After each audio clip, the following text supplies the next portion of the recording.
Visit certificate వచ్చిన తర్వాత మొదటి టెండర్ ఎవరికి దక్కిందో తెలుసా? రేవంత్ రెడ్డి బామ్మర్ది సృజన్ రెడ్డికే మొదటి టెండర్ దక్కింది. 600 కోట్ల టెండర్ దక్కింది. ఈ రకంగా 6,000 కోట్ల రూపాయల టెండర్లు దక్కించుకున్నారు.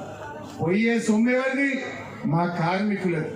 మా కార్మికుల చెమట, మా కార్మికుల రక్త మాంసాలని రేవంత్ రెడ్డి పీల్చుక తింటున్నారు. ఇంకా ఘోరం ఏంటంటే బీఆర్ఎస్ టైంలో కొన్ని ఓబీ వర్క్స్ కు టెండర్ అయినాయి.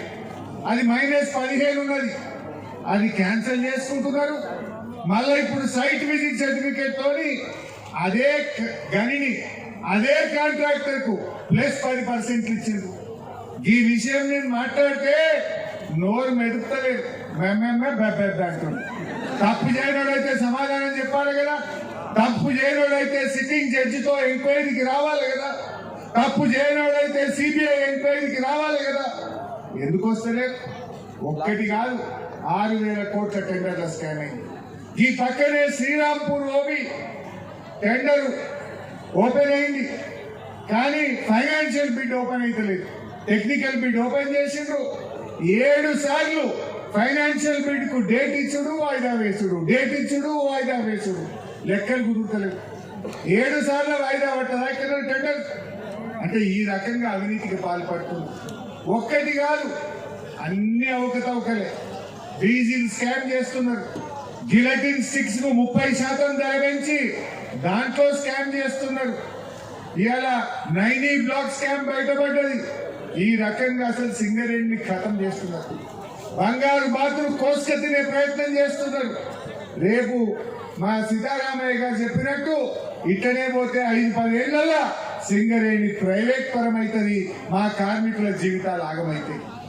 ఆనాడు కేసీఆర్ గారు మీకు డిపెండెంట్ ఉద్యోగాలు కావాలని మీరందరూ కోరితే వీళ్ళెంతో పోరాటం చేశారు. అప్పుడు తెలుగుదేశం పార్టీ చంద్రబాబు నాయుడు డిపెండెంట్ ఉద్యోగాలు రద్దు చేసిండు. మధ్యలో వచ్చిన కాంగ్రెస్ పట్టించుకోలే, కానీ కేసీఆర్ గారు మాట ఇచ్చి డిపెండెంట్ ఉద్యోగాలు పునరుద్ధరించింది. నెల మెడికల్ బోర్డు మీటింగ్ పెట్టిండ్రు.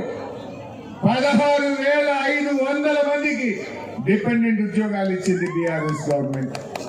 కాంగ్రెస్ వచ్చింది, మళ్ళీ నెల మెడికల్ బోర్డు లేదు. అంత కొట్టే 2 బోర్డులు పెట్టిండ్రు.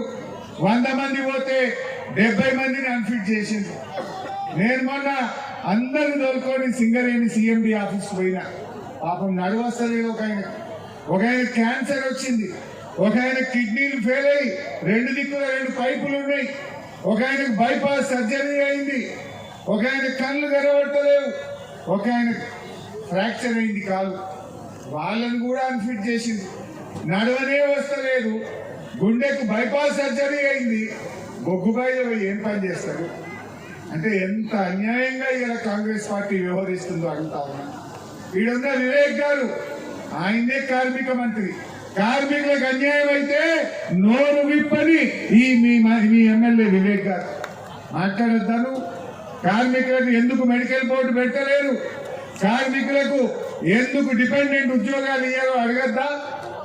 ఇవాళ కార్మికులకు అన్యాయం జరిగే విధంగా ఈ ఓబీ టెండర్ల స్కామ్ జరిగితే, డీజిల్ స్కామ్ జరిగితే, సోలార్ పవర్ స్కామ్ జరిగితే ఎందుకు వివేక్ గారు నోరు విప్పారు?